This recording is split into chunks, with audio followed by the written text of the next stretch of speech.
يا أيها الذين آمنوا إذا نودي للصلاة من يوم الجمعة فاسعوا إلى ذكر الله.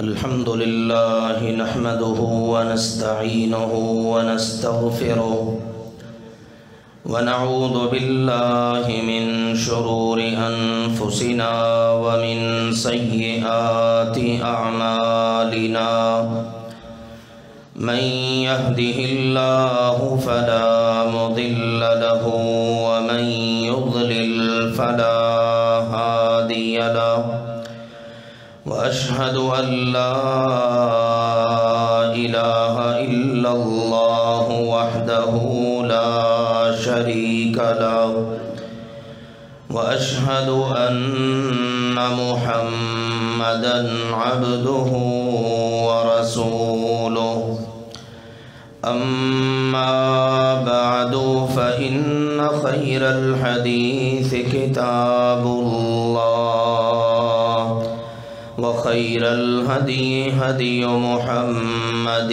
صلى الله عليه وسلم وشر الأمور محدثاتها وكل محدثة بدعة وكل بدعة ضلالة وكل ضلالة في النار. يا أيها الذين آمنوا اتقوا الله حق تقاته ولا تموتن إلا وأنتم مسلمون. يا أيها الناس اتقوا ربكم الذي خلقكم من نفس واحدة وخلق منها زوجها وبث منهما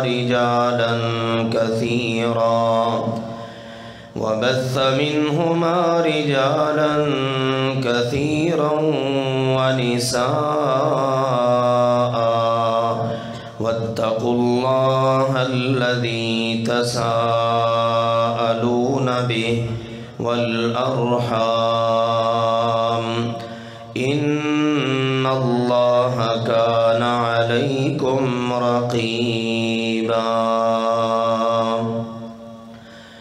يا أيها الذين آمنوا اتقوا الله وقولوا قولا سديدا يصلح لكم أعمالكم ويغفر لكم ذنوبكم ومن يطع الله ورسوله فقد فاز فوزا عظيما.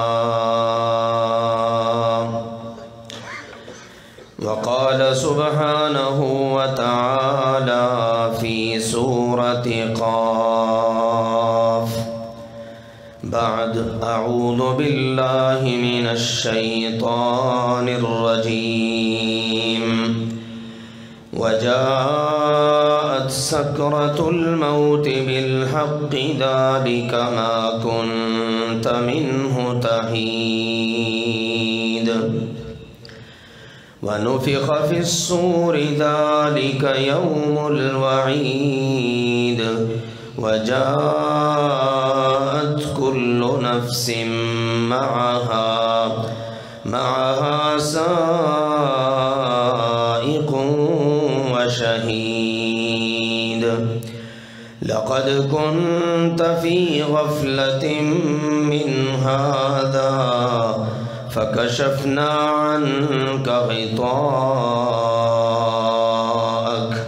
فبصرك اليوم حديد وقال قرينه هذا ما لدي عتيد القیا فی جہنم کل کفار عنید مناع للخیر معتد مریب الذي جعل مع الله إلها آخر فألقياه في العذاب الشديد قال قرينه ربنا ما أطغيته ولكن كان في ضلال بعيد قال لا تختصموا لدي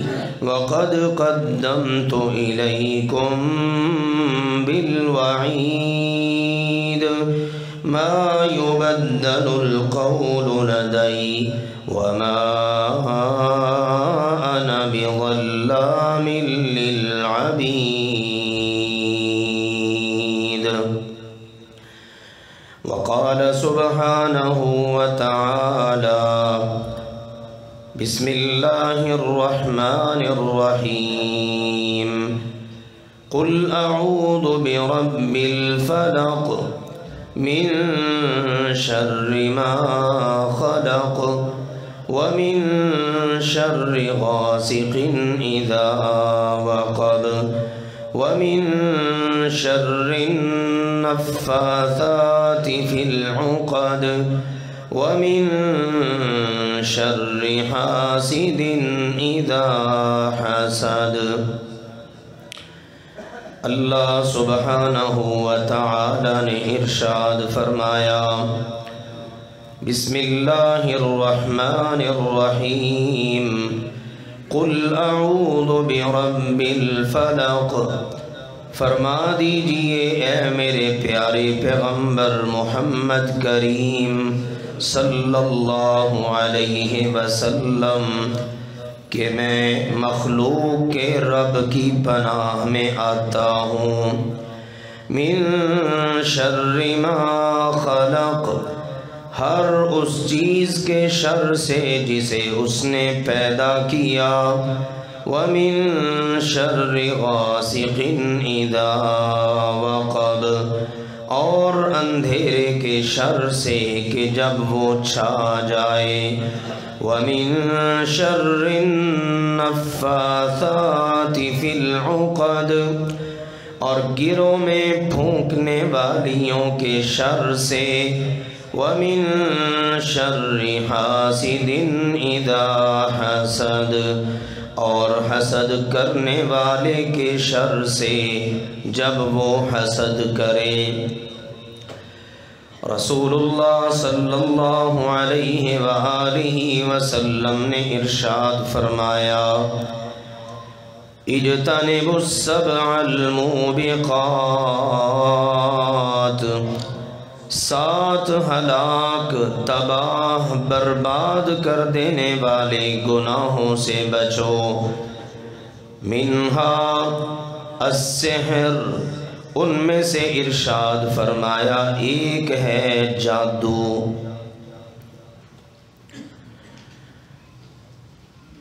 اللہ سبحانہ وتعالی نے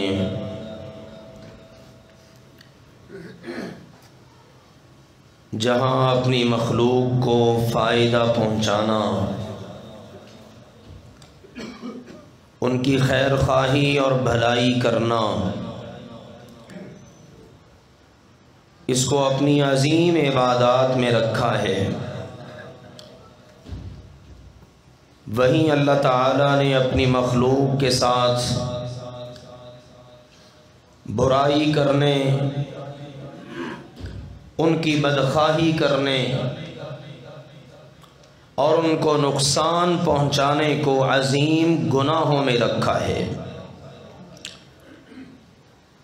اسی لیے اگر ہم اللہ کے قرآن کو پڑھیں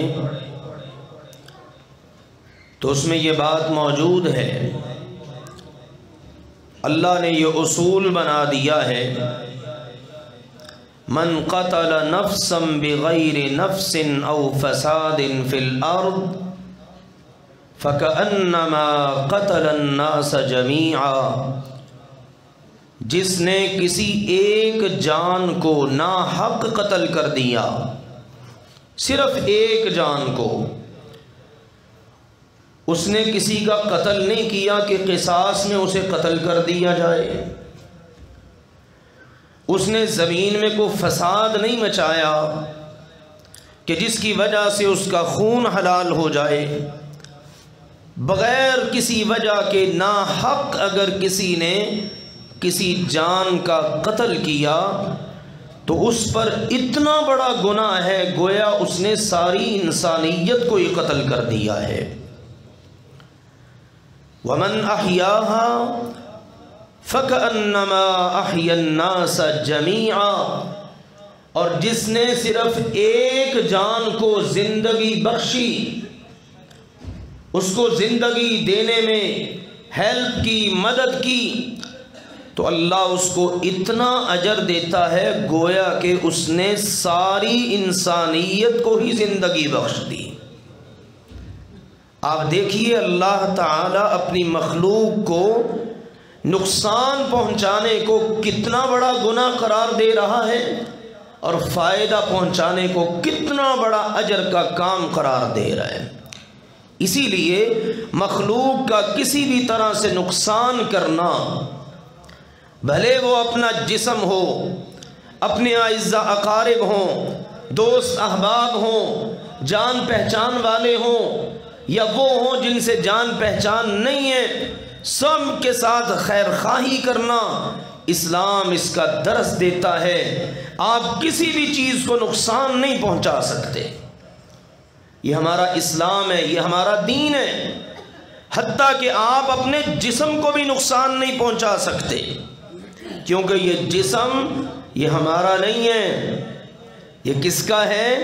اللہ کا، اس پر حکم اللہ ہی کا چلتا ہے، ٹھیک ہے نا۔ آج کل وہ بے حیا، شرم سے عاری، وہ چند کئی مرتبہ اپنی زندگیوں پر طلاق کے داغ لیے ہوئے اور دوسری عورتوں کی زندگیوں سے اور گھروں سے کھیلنے والی بدکار عورتیں آج نکلتی ہیں اور شرم و حیا کے تمام تقاضوں کو بالائے طاق رکھ کر ہمارے پاک و ہند کی روایات کو، ہماری شرافت، ہمارے کلچر، ہماری ثقافت، ہماری جو خاندانی روایات تھیں، ان سب کو پس پشت ڈال کر نہ جانے کن باپوں کی اولاد ہے، کن بھائیوں کی بہنیں ہیں، کیونکہ اذا لم تستحی فاصنع ما شئت، حدیث پاک کہتی ہے جب بے شرم اور بے غیرت ہو جاؤ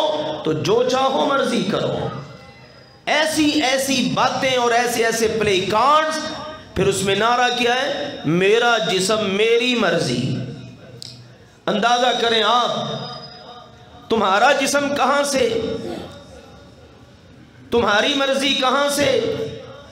تمہارا جسم ہوتا، تمہاری مرضی ہوتی تو پھر شاید تم اس طرح پیدا ہی نہ ہوتی۔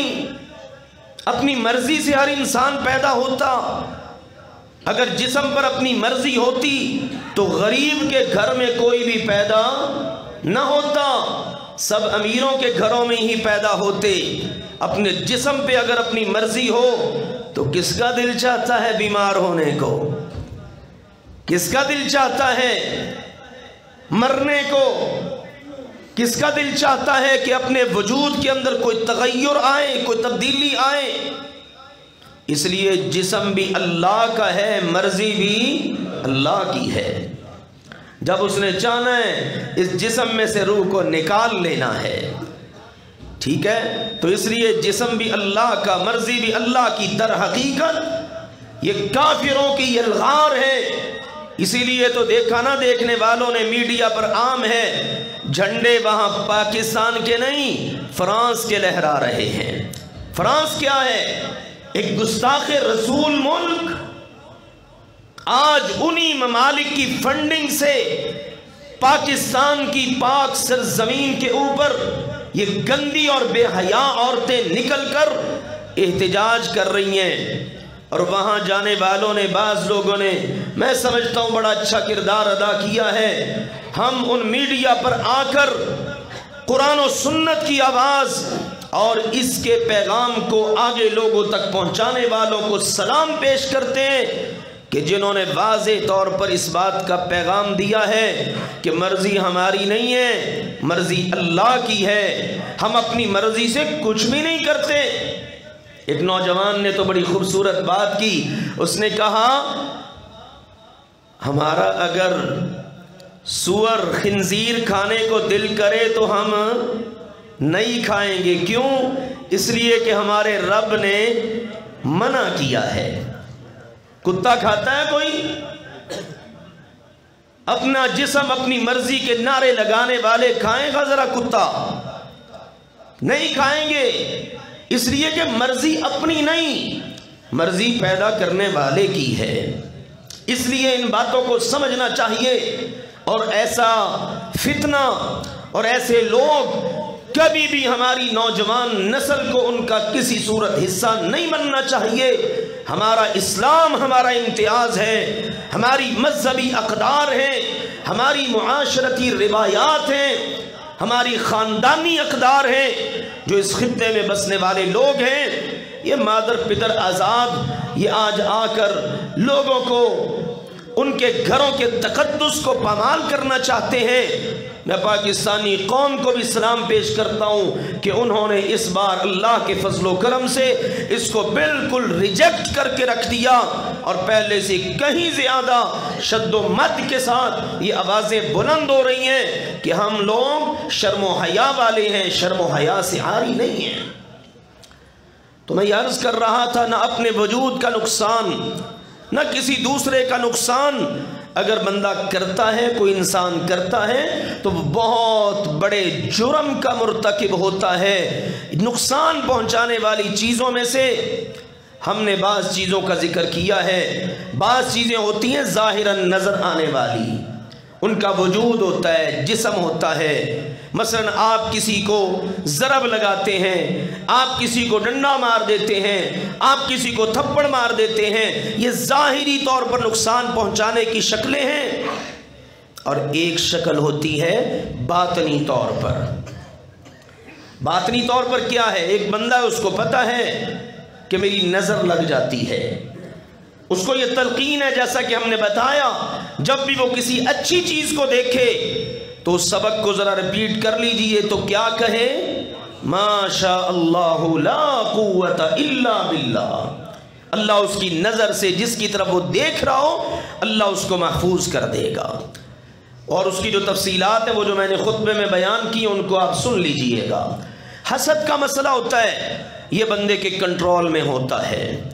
ایسے ہی حسد کرنا، اللہ کی نعمتوں پر جلنا، اس کو کیوں مل گئی، مجھے کیوں نہیں ملی، مجھے بھی ملے، اس کو ملے نہ ملے۔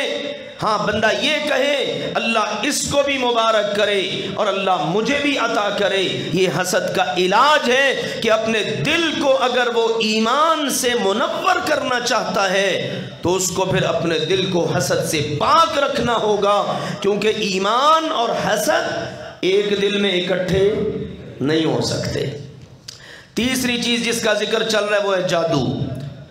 جادو کی حقیقت کچھ میں نے ذکر کی، دلائل قرآن و سنت سے ذکر کیے۔ یہ بڑا خوفناک عمل ہے، اس کے لیے جادوگر انتہائی گندگی اور کمینگی پر اتر آتا ہے۔ اللہ کے قرآن کو حرام چیزوں سے لکھتا ہے، لکھواتا ہے، ناپاک جسم کے حصوں پر لکھواتا ہے، شیطان پھر اس سے ایک ایک عمل کرواتا ہے۔ بہرحال یہ لمبی چوڑی تفصیل ہے، اس میں اہل علم نے پھر جادو کی قسمیں بھی بیان کی ہیں، ہمیں ان چیزوں کی ضرورت نہیں ہے۔ یہ سمجھ لینا چاہیے کہ جادو برحق ہے۔ بعض لوگ، کل بھی ایک بھائی ملے، کہتے جی ہم تو ایسے ہی سمجھتے ہیں ان چیزوں کو۔ نہ بھائی، ایسے نہیں سمجھنا۔ اگر آپ نے ایسے ہی سمجھ لیا اس کا مطلب ہے آپ نے قرآن کو اور حدیث کو ایسے ہی سمجھ لیا۔ پھر جو موسیٰ علیہ السلام کا جو مقابلہ ہوا اور جگہ جگہ قرآن میں وہ پورے قصے موجود ہیں، وہ پھر ایسے ہی ہیں۔ کن سے ہوا تھا مقابلہ؟ فرعون کے جادوگروں سے۔ ہمارے پیارے نبی کریم صلی اللہ علیہ وسلم، ان پر لبید بن اعصم بدبخت یہودی نے کیا کیا تھا؟ جادو۔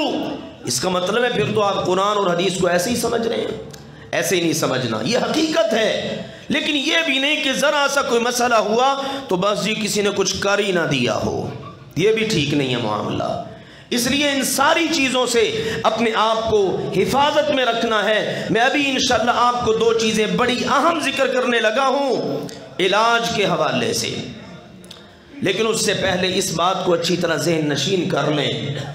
ذرا سا جسم میں تغیر تبدل آیا، گھر میں کوئی معاملات بنے، ناچاکیاں ہوئیں، کاروبار ٹھنڈا پڑ گیا، کوئی اس طرح سے مصیبت پریشانی دکھ تکلیف آئی، تو ہمارے ہاں ایک سوچ یہ ہے کسی نے کچھ کر نہ دیا ہو. دوسری طرف سوچ کیا ہے؟ نہیں جی نہیں، کچھ بھی نہیں ہوتا، اس کی تو حیثیت ہی کوئی نہیں، حقیقت ہی کوئی نہیں. یہ بالکل غلط چیزیں ہیں. دونوں پہلو افراط اور تفریط والے ہیں. قرآن و سنت نے جو پہلو دیا ہے وہ کیا ہے؟ قرآن و سنت نے یہ بتایا جادو بھی برحق ہے، نظر بد بھی برحق ہے، حسد بھی برحق ہے، اور جنات کا اثر ہونا بھی برحق ہے. اس کے بعد انشاءاللہ اگلا موضوع چند خطبات میں جنات کے حوالے سے بھی بیان کروں گا، تاکہ ہمارے سامنے کافی حد تک پکچر کلیئر ہو جائے کہ یہ چیزیں ہیں کیا.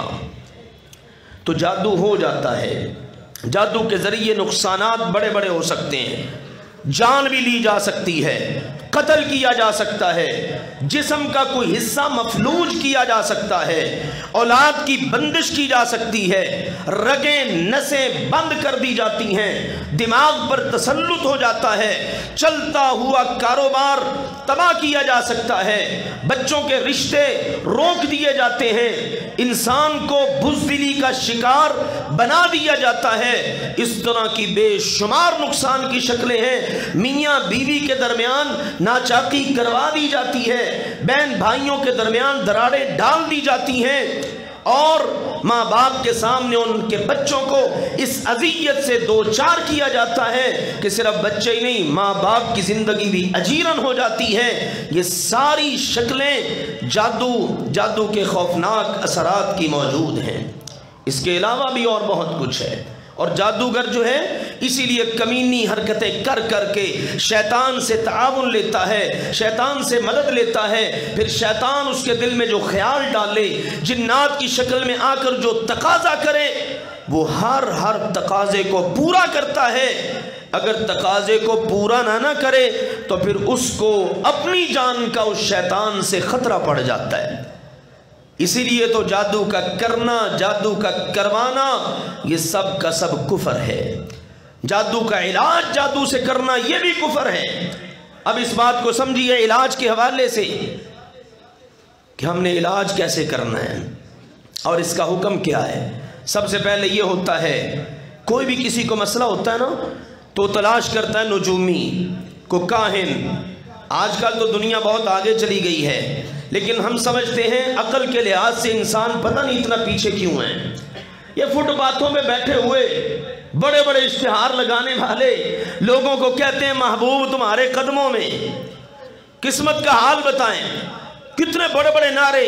بھئی ظالموں، اگر اتنا کچھ ہی کر سکتے ہو تو تمہیں پھر فٹ پاتھ پہ بیٹھنے کی کیا ضرورت ہے؟ جو جتنا زیادہ گندا، عقیدے کے لحاظ سے برا، جسم سے بدبو آ رہی ہے، کبھی اس نے غسل نہیں کیا ہوتا، یہ شیطان کا بندہ تو ہو سکتا ہے، رحمان کا بندہ نہیں ہو سکتا. شیطان باقاعدہ گائیڈ کرتا ہے، تو نے غسل نہیں کرنا، اپنے جسم پر گندگی ملنی ہے. اسی لیے رسول اللہ صلی اللہ علیہ وسلم نے یہ بات واضح طور پر ارشاد فرمائی. سنیے میرے عزیزو ذرا غور سے ان احادیث مبارکہ کو. آپ نے فرمایا لیس منا من تطیر او تطیر لا او تکہن او تکہن لا او سحر او سحر لا. آپ نے فرمایا اس بندے کا ہمارے ساتھ کوئی تعلق نہیں. لیس منا، ہم میں سے نہیں ہے.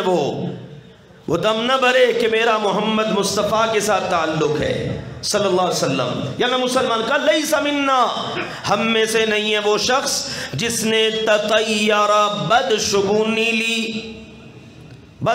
لی، ایسی ٹیوے لائے، ٹھیک ہے نا جی، یا اس کے لیے بدشگونی لی گئی. پہلے یہ ہوتا تھا پرندے اڑائے جاتے تھے، دائیں طرف اڑیں تو کہتے چلو یہ کام کر لو، بائیں طرف اڑیں تو نہیں۔ سیدنا علی رضی اللہ تعالی عنہ خارجیوں سے جہاد کے لیے چلنے لگے نا، تو ایک نجومی بدبخت اس نے کہا علی جی آپ کا ستارہ گردش میں ہے، میں نے اندازہ لگا لیا ہے آپ کی فوج کا بڑا نقصان ہوگا، لہٰذا آپ نہ جائیں۔ واہ شیر خدا، علی مرتضیٰ رضی اللہ عنہ کے عقیدے کا کیا کہنا۔ فرمانے لگے میرا توکل اللہ پر ہے، میں تیری بات کو نہیں مانتا، میں اپنے اللہ پر توکل کرتے ہوئے چلتا ہوں۔ چل نکلے، جہاد کیا، نتیجہ یہ نکلا خارجیوں کو شکست ہوئی اور سیدنا علی رضی اللہ تعالیٰ عنہ فاتح بن گئے۔ تو شیطان روکنا چاہ رہا تھا نا، یہ ہوتا ہے ستاروں سے اندازہ لگانا۔ اخباروں میں بھی آتا ہے آپ کا ستارہ گردش میں، آپ کا ہفتہ کیسا رہے گا، یہ سارے کاہنوں نجومیوں کے کام ہیں۔ جو ذرا تھوڑا سا دین کے قریب لوگ ہیں نا، شیطان ان کے دلوں میں بھی باتیں ڈالتا ہے۔ صبح صبح کوئی دکان پر ادھار لینے آ جائیں، بس جی بدشگونی شروع، لو جی آج تو دن گیا سارا ہی۔ کوئی بندہ ادھار مانگ لے تو مصیبت، نکلیے ان چیزوں سے۔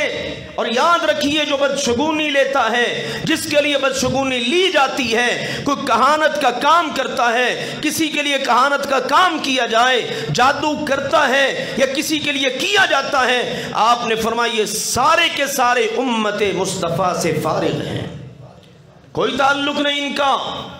اور اگلی بات سنیں، فرمایا وَمَنْ أَتَى عَرَّافًا أَوْ كَاهِنًا فَقَدْ كَفَرَ بِمَا أُنزِلَ عَلَى مُحَمَّدٍ صلی اللہ علیہ وسلم۔ جو کسی کاہن نجومی بدبخت کے پاس گیا، ہاتھ دے کر حال بتانے والے کے پاس گیا، میرا ہاتھ دیکھو میری قسمت کیا کہتی ہے، عراف کہا جو ان کے پاس گیا اس نے محمد مصطفیٰ صلی اللہ علیہ وآلہ وسلم پر اترنے والی ساری شریعت کے ساتھ کفر کر دیا۔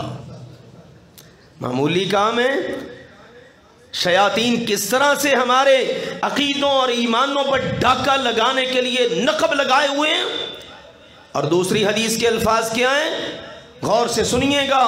رسول اللہ صلی اللہ علیہ وسلم نے فرمایا من اتا عرافا او کاہنا فصدق فقد بریء مما انزل علی محمد۔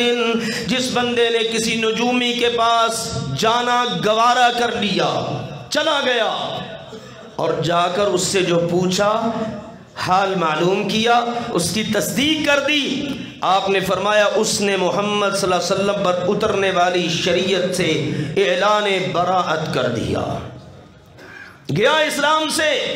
اور دوسرا سنو، فرمایا وَمَن لَّمْ يُصَدِّقْ، جو گیا تو ہے لیکن اس نے کہا جا میں نہیں تیری بات مانتا، تصدیق نہیں کی، آپ نے فرمایا لَمْ تُقْبَلْ صَلَاتُهُ 40 لَيْلَةً، اس کے صرف جانے سے ہی اللہ اس کی 40 دن کی نماز قبول نہیں کرے گا۔ آج تو اچھے بھلے نمازی ہوتے ہیں، چہرے پر سنت رسول سجی ہوتی ہے، میں تو جی بڑا پکا موحد ہوں، اور جا کدھر رہا ہے؟ نجومیوں کے پاس، کاہنوں کے پاس۔ اس نے دھاگا باندھ لیا، کان میں اس نے کچھ لٹکوا دیا، لٹکا لیا، گلے میں کچھ تعویذ ڈال دیا، اس نے بازو کے ساتھ کچھ باندھ دیا تو باندھ دیا، کسی کو کہا تو نے ناف سے باندھنا ہے، کسی کو خانے شانے بنا کر دے دیے، کسی کو اللہ کا نام لکھ کر دے دیا، اس کو کاٹ کاٹ کے معاذ اللہ استعمال کرنا ہے۔ یہ سب کے سب جادوگر ہیں بدبخت۔ ان کے پاس جانا، صرف چلے جانا، بے شک تم ان کی تصدیق نہ بھی کرو، اگر تم نماز پڑھتے ہو تو نبی پاک علیہ السلام نے فرمایا اللہ 40 دن نماز ہی قبول نہیں کرے گا۔ کہاں کھڑے ہیں ہم لوگ؟ یہاں تو مسلمان اتنا گیا گزرا ہے، کہتا ہے جان بچ جائے، ایمان جاتا ہے تو جاتا رہے۔ پھر کیا کرتا ہے؟ پھر جاتا ہے عیسائیوں کے پاس، وہ فلاں جگہ میں نے سنا عیسائی جادوگر ہے، وہ اس طرح کرتا ہے، اس میں تو بڑی جناب خیر ہے۔ اندازہ کرو، ہم کہتے ہیں نہیں لوگوں، جان جاتی ہے چلی جائے پر ایمان نہ جائے، ایمان نہ جائے۔ یہ جان کیا ہے آج نہیں تو کل چلی جانی ہے. عمل کرنے والا قاتل شمار ہوگا. تم تو مظلوم ہوگے اور اس مرحلے میں اگر موت آ گئی تو انشاءاللہ شہید لکھے جاؤ گے.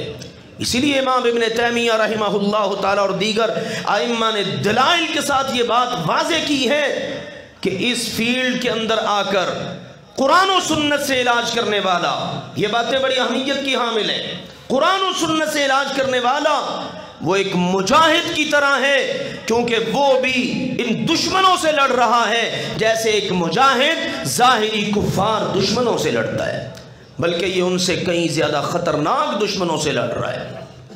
اور اس راہ میں اگر مارا جاتا ہے تو شہید کے درجے پر فائز ہوتا ہے.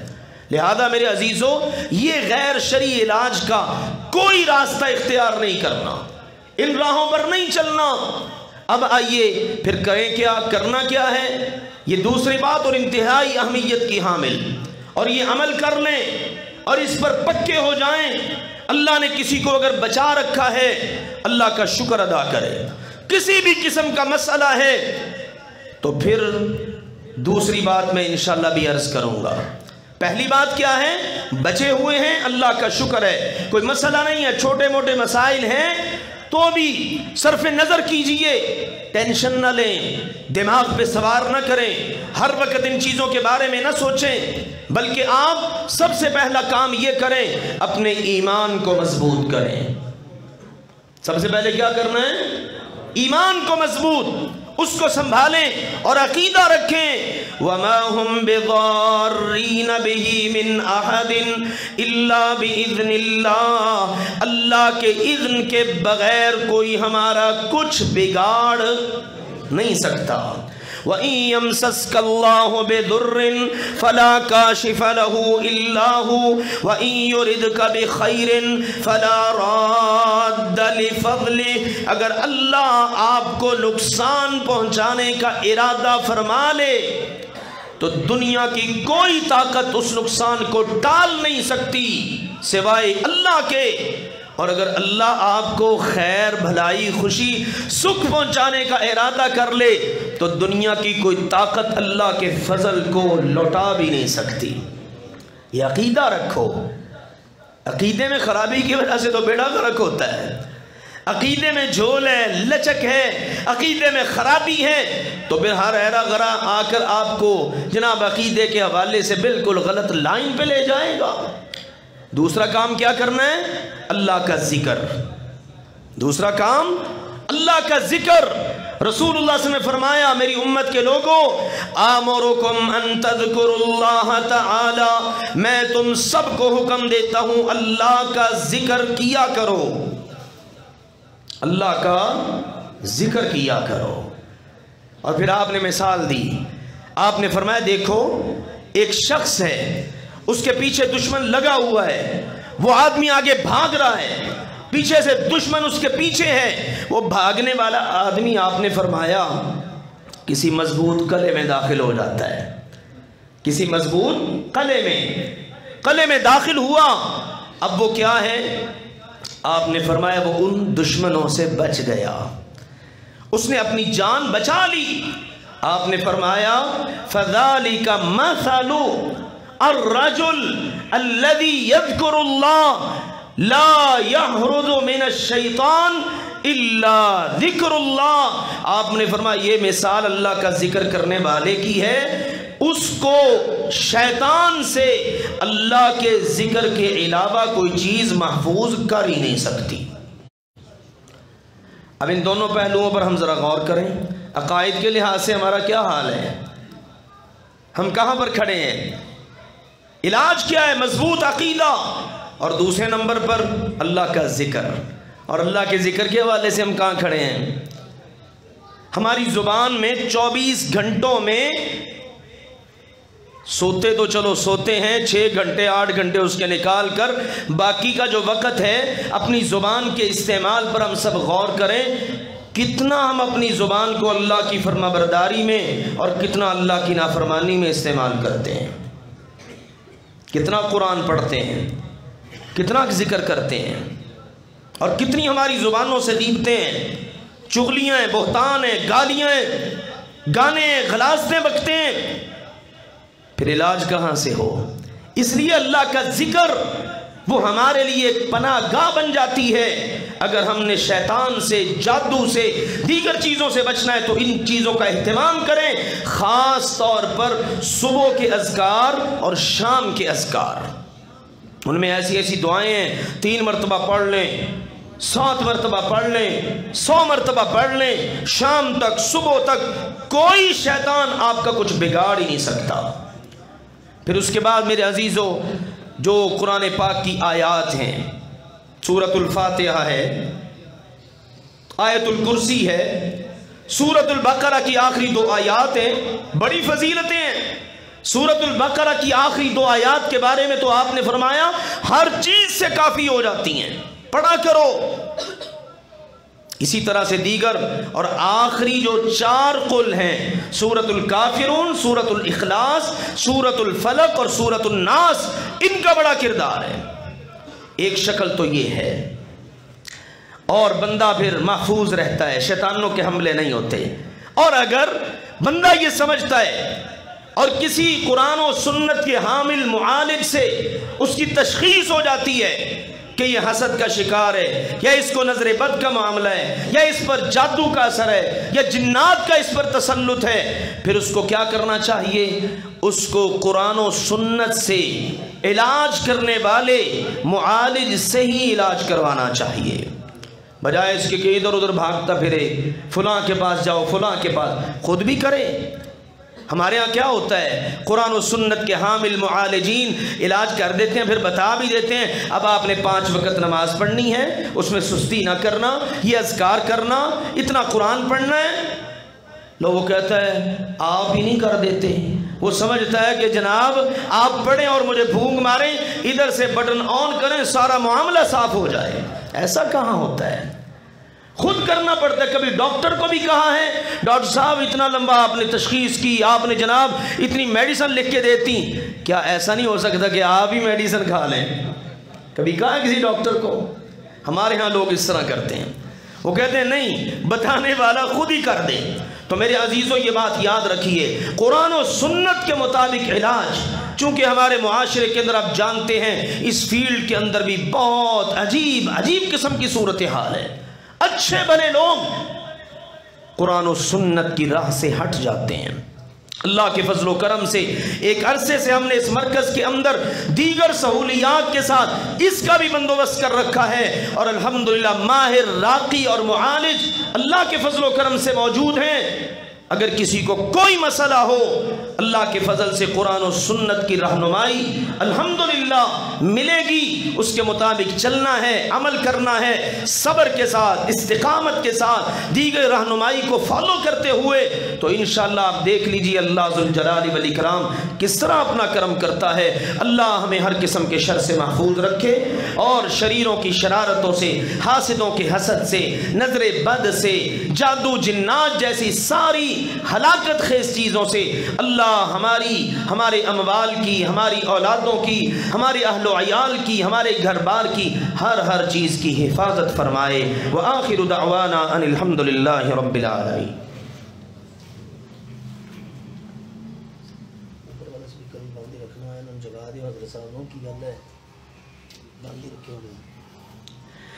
الحمد لله نحمده ونستعينه ونستغفره ونعوذ بالله من شرور أنفسنا ومن سيئات أعمالنا، من يهده الله فلا مضل له ومن يضلل فلا هادي له، وأشهد أن لا إله إلا الله وحده لا شريك له، وأشهد أن محمدا عبده ورسوله، أما بعد۔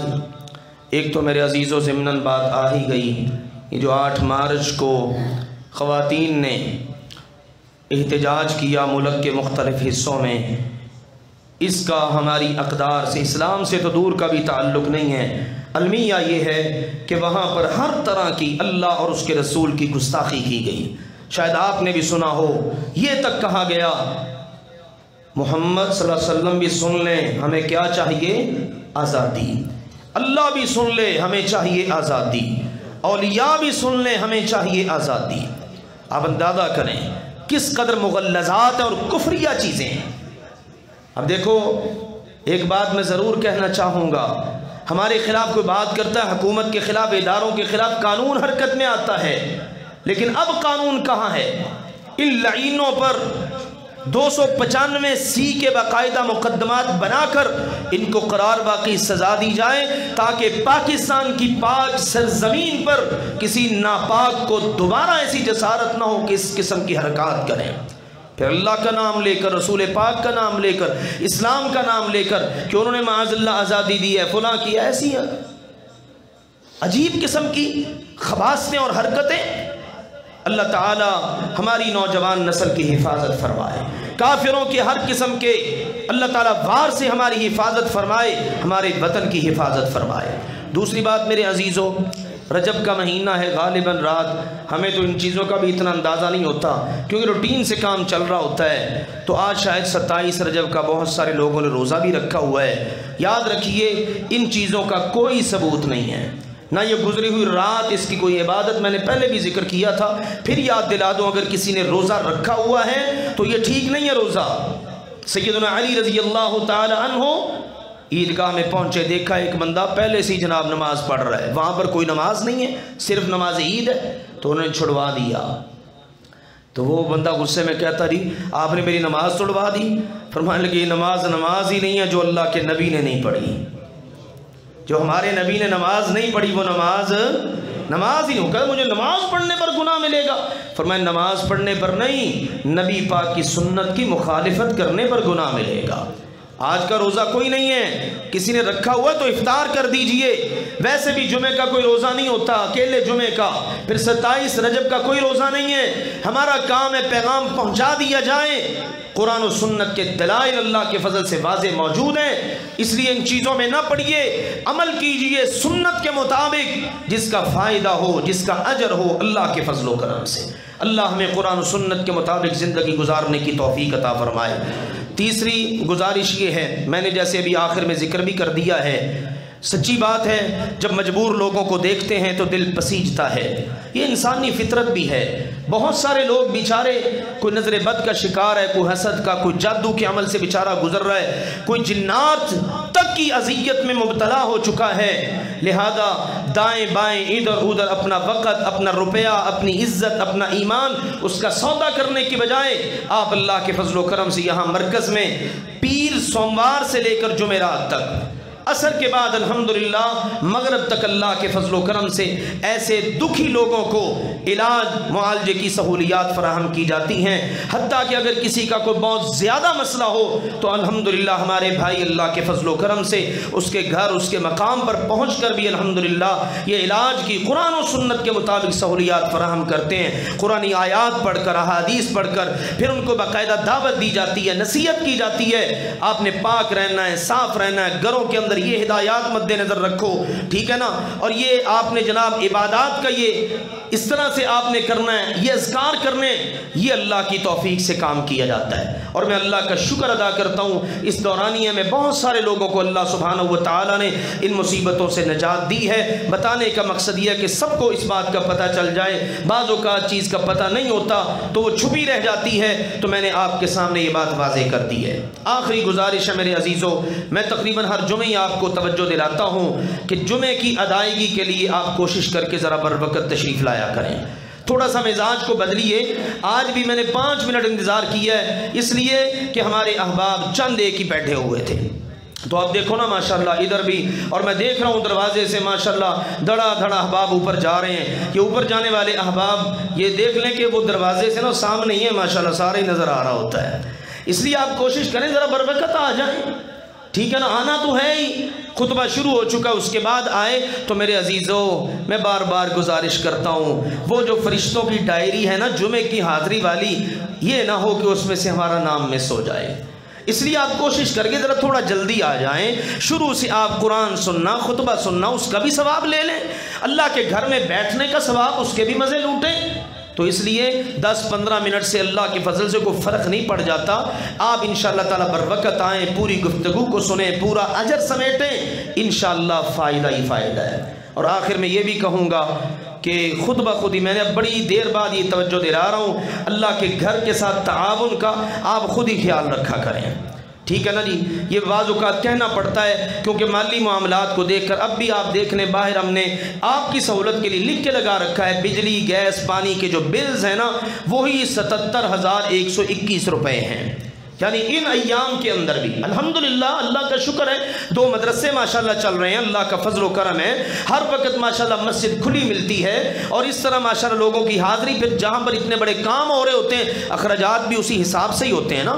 تو ہم میں سے شاید کوئی اس پوزیشن میں نہیں ہے لیکن اللہ والے بہت سارے ہیں بھی جنہوں نے ماشاءاللہ ایک مہینے کا ذمہ لے رکھا ہے. لیکن بہت سارے احباب کو کرونا کی وجہ سے مسائل پیش آئے. تو اگر ہم سارے مل کر تھوڑا تھوڑا اپنا تعاون وہ اللہ کے فضل سے اس کا ہاتھ بڑھائیں نا تو میں کہتا ہوں سچی بات ہے اتنے سارے نمازی ہیں. کیا ہمارے لیے 1,000 روپیہ بھی مسئلہ ہے؟ کیا ہمارے اندر 77 بندے 77 حضرات یہ خواتین ایسے نہیں ہیں جو 1,000 روپیہ دیں اور مسئلہ ہی حل ہو جائے؟ تو اس لیے میرے عزیزوں میں نے اب توجہ دلا دی ہے اور کوشش ہوگی کہ انشاءاللہ آئندہ توجہ نہ دلائی جائے. کیا خیال ہے؟ اللہ آپ کو برکتیں عطا فرمائے. وآخر دعوانا ان الحمدللہ رب العالمین.